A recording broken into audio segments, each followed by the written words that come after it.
আজকে মা বানিয়েছে চিংড়ি মাছের পকোড়া। বাইরে প্রচুর বৃষ্টি পড়ছিল। সেটা দেখে মাকে বললাম, মা কিছু পকোড়া খাবো।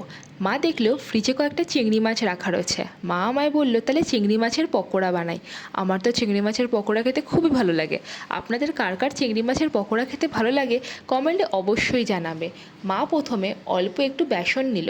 এর মধ্যে পেঁয়াজ কুচি, ধনেপাতা কুচি, লঙ্কা কুচি, স্বাদ মতো নুন, হলুদের গুঁড়ো আর অল্প একটু চিংড়ি মাছের পেস্ট আর কয়েকটা চিংড়ি মাছ ছড়িয়ে দিয়ে ভালো করে বেসনটাকে মেখে নিল।